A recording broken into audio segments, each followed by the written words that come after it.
सैयदना उमर फारूक, मेरे नबी पाक अलैहिस्सलाम ने फरमाया फरिश्ते 950 साल मेरे उमर की शान बयान करें तो खत्म नहीं हो सकती। इतना बड़ा शख्स उमर फारूक, इतना बड़ा आदमी। एक दिन ऐलान किया उमर फारूक ने, लोगों मस्जिद में आओ, बात करनी है। अमीरुल मोमिनीन का पैगाम है, सारे मस्जिद में आ जाए। खचाखच मस्जिद नबी सहाबा से भर गई। और ऐसा जब ऐलान होता था तो सहाबा दौड़ के आते थे, शायद को जंग है, शायद किसी ने हमला कर दिया है, शायद कोई नई बात है। दौड़े आए लोग, मस्जिद नबी खचाखच भर गई। सैयदना फारूक आजम रदी अल्लाह तआला अन्हु मिंबर पे बैठे।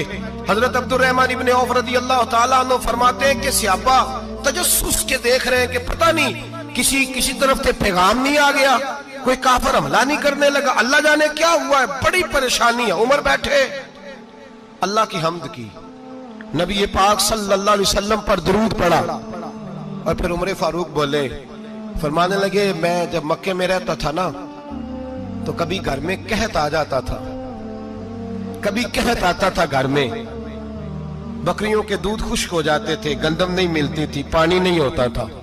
तो फरमाया मेरी अम्मा मुझे खाला के घर भेज देती थी। कबीला बनु मखजूम, उस कबीले में मेरी खाला की शादी हुई थी तो वो मालदार लोग थे, उनके पास ज्यादा बकरियां, ज्यादा ऊंट, ज्यादा गायें, ज्यादा खेत थे। हजरत उमर फारूक फरमाने लगे, मैं उनके घर जाता तो मेरे खालू समझ जाते कि उमर को इसलिए भेजा गया है कि कहत आ गया है। फरमाते हैं वो मुझे सवेरे बकरियां चराने ले जाते, शाम तक मैं उनकी बकरियां चराता।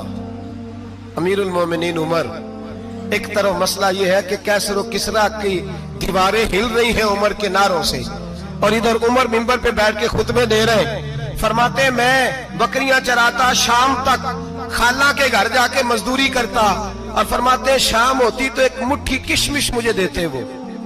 आप फरमाते हैं मैं बड़े कद वाला था, एक मुट्ठी किशमिश मिलती है, कभी एक मुट्ठी खजूरें, मैं शाम को खा के सो जाता।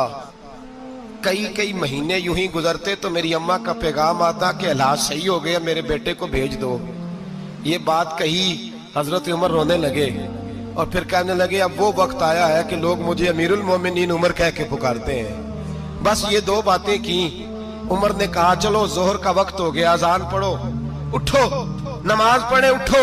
अजान हुई, इकामत हुई, जनाब उमर ने नमाज पढ़ाई, लोग चले गए तो सैयदना अब्दुर्रहमान इब्न औफ यराना था जनाब उमर से, बाजू पकड़ के कहने लगे, उमर सियाना बंदा है यार तू, ये दो बातें सुनाने के लिए इतना मजमा इकट्ठा किया था, ये दो बातें कहने के लिए कि मैं खाला के घर जाके मजदूरी करता था तो एक मुट्ठी किशमिश मिलती थी, एक मुट्ठी खजूरें, ये कहने के लिए कि मैं बकरियां चराया करता था।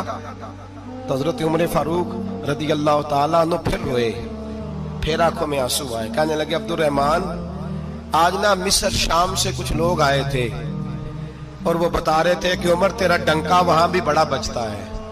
वो मुझे कह रहे थे तेरे नाम के वहां भी बड़े दबदबे हैं, बड़े तज़किरे हैं। तो मेरा नफ्स मुझे कह रहा था, उमर देखा तू यहां बैठा है और वहां तेरे नाम का शोर हो रहा है, मुझे इसने बड़ा किया है। तो मैंने आज मुस्तफा के सारे गुलाम इकट्ठे करके अपनी औकात बता दी है। मैंने अपनी औकात बताई है कि मैं कुछ नहीं, कोई शय नहीं, कोई चीज ही नहीं, असी किसी से कुछ नहीं जे लगदे, ना कोई साडा दर्दी। मैंने बताया है कि मैं तो किसी के बकरियां चरा के एक मुट्ठी किशमिश लेके गुजारा किया करता था। गुजारा मुझे मेरे कुछ साथी ना ले गए गुजरांवाला, सर्दियों के मौसम में मुझे कहने लगे स्वेटर पसंद कर ले अपनी मर्जी का। तो मैंने कहा यार मुझे तो वही मजा आता है जो मेरी अम्मा क्रोशिये से बनाया करती थी, वही वो पहले अब्बा पहनते थे, फिर वही स्वेटर बड़ा भाई पहनता था, फिर हमारे खाते में आ गया। और फिर उसकी तारीफें होती थी गुर्बत छुपाने के लिए, उसकी तारीफें होती थी, बड़ी मेहनत से बना है जी, क्या बात है, बड़ा गर्म है, तो अब छोटे भाई को दे दिया जाए। हमने कहा वही जमाना देखा है, वही रंग देखा हुआ है और उस पर फख्र है। अब तो लोग जब कुछ हो जाता है ना, 2-4 लोग जानने लगते हैं तो लोग फटाफट दावा कर देते हैं खानदानी रईस आज़म हूं, बड़ी बात है। ऐसी कोई बात नहीं, जिसको अपना आप याद रहता है उसे खुदा भी याद रहता है, जिसे अपना आप याद रहता है उसे रसूलुल्लाह भी याद रहते हैं, जिसे अपना आप याद रहता है उसकी नजर में दूसरे लोग भी कुछ होते हैं। मैं उम्रे के लिए, हज के लिए जाता रहता हूँ, रब मुझे اپنے فضل سے بلا لیتا ہے. تو میں ایئرپورٹ سے نیچے اترا تو ایک صاحب میرے جاننے والے تھے, دوڑ کے آئے اور مجھے کہنے لگے کیا بات ہے, سنا ہے اس دفعہ آپ سعودی ایئر لائن سے آئے, سیدھا مدینہ شریف آئے, کیا بات ہے آپ کی؟ اور میں نے کہا صاحب چھوڑ دیں, میں بھی جب پہلی دفعہ آیا تھا تو میں بھی بڑا گور گور کے ایئرپورٹ دیکھتا تھا, میں نے کبھی دیکھا جو نہیں تھا, میں بڑا گور گور کے دیکھتا تھا, کوئی ایسی بات نہیں ہے, یہ نظام قدرت ہے, بادشاہ کے فیصلے ہیں, وہ جب چاہتا ہے جس طرح کے چاہتا ہے فیصلے فرما لیتا ہے, تو یہ اس کے فیصلوں کی بات ہے.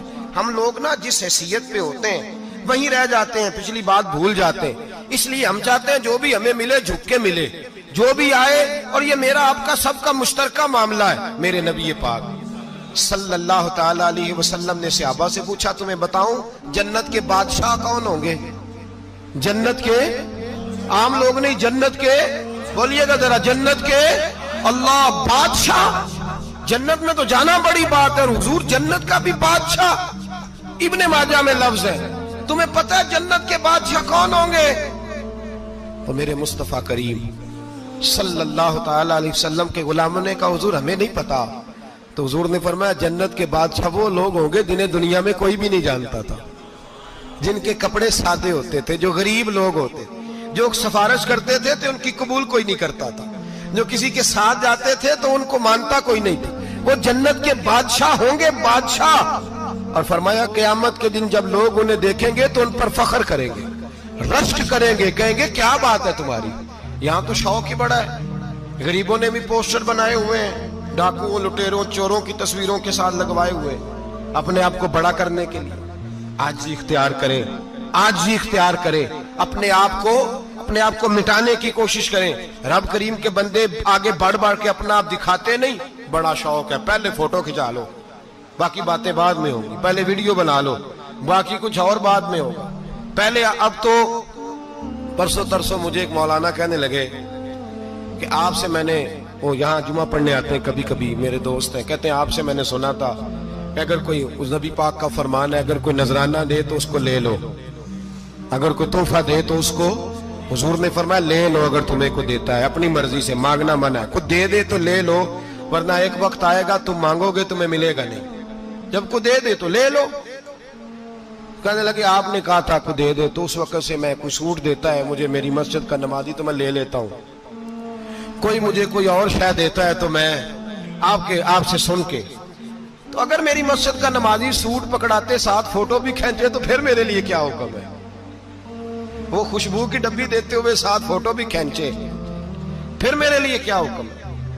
کہنے لگے رمضان میں یہ حال ہوا ہے کہ لوگ کپڑے دے رہے تھے اور فوٹو کھینچ رہے تھے, کیا چکر ہے, کہاں چلے گیا.